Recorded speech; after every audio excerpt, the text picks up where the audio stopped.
মাত্র 10 টাকা খরচ করে যদি এই ম্যাজিক্যাল ক্রিমটি বানিয়ে নাও, তোমার স্কিন হয়ে যাবে কোরিয়ানদের মতো ফর্সা, সেই সাথে মুখের দাগছোপ তো দূর হবেই, আর তুমি জাস্ট এর প্রেমে পড়ে যাবে। তোমাকে আর দামি দামি ক্রিম কিনে টাকা নষ্ট করতে হবে না। দেখো, এটা বানাতে তোমার প্রয়োজন পড়বে চাল। হ্যাঁ, তুমি যে চালের ভাত খাও সেটা নিলেই চলবে। চালের মধ্যে পানি দিয়ে 2 ঘন্টা ভিজিয়ে রাখবে। এরপরে একটা বাটির মধ্যে নিতে হবে অ্যালোভেরা জেল। এখানে তুমি 2 চামচ পরিমাণ অ্যালোভেরা জেল নিয়ে নাও। এরপরে সেই ভিজিয়ে রাখা চালগুলো লাগবে। এখানে মূলত চালের কোনো কাজ নেই, এই পানিটাই তোমার লাগবে। 1 চামচ এই পানি তুমি অ্যালোভেরা জেলে দিয়ে দাও। আরো দিয়ে দাও নারিকেল তেল 1 চা চামচ পরিমাণ। দুটো ক্যাপ ছিদ্র করে নিয়ে চেপে চেপে এতে দিয়ে দাও। মজার ব্যাপার হলো, এখানে যেসব উপকরণ দিয়ে তুমি ক্রিমটা বানাচ্ছ সবগুলোই তোমার ত্বকের জন্য যথেষ্ট উপকারী। তোমার দাগছোপ তো দূর হবেই, সেই সাথে স্কিন হয়ে যাবে টানটানে ও প্রাণবন্ত।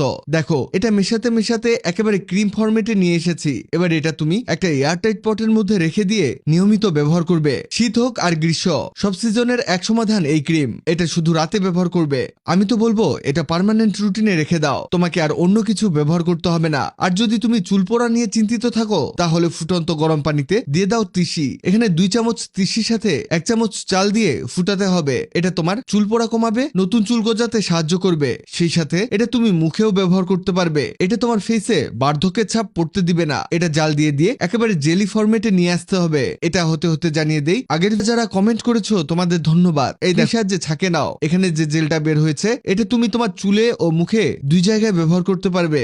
চুলে লাগাতে চাইলে গোসলের আধা ঘন্টা আগে চুলের আগা থেকে গোড়া পর্যন্ত ভালোভাবে লাগিয়ে নিবে। এরপরে এভাবে রেখে আধা ঘন্টা পরে ধুয়ে ফেলবে, আর দেখবে চুলের গ্রোথ। সেই সাথে চুল হয়ে যাবে সিল্কি এবং স্বাস্থ্যবান। আর মুখে লাগাবে ফেস মাস্কের মতো, লাগিয়ে নিয়ে কিছুক্ষণ পরে ধুয়ে ফেলবে। দেখবে স্কিন ভালো থাকবে, চুলও থাকবে স্বাস্থ্যবান। ভিডিওটি তোমার কাজে আসবে, তাই দ্রুত খুঁজে পেতে টাইমলাইনে শেয়ার দিয়ে রাখো। ভিডিওটি ভালো লাগলে লাভ রিঅ্যাক্ট দাও।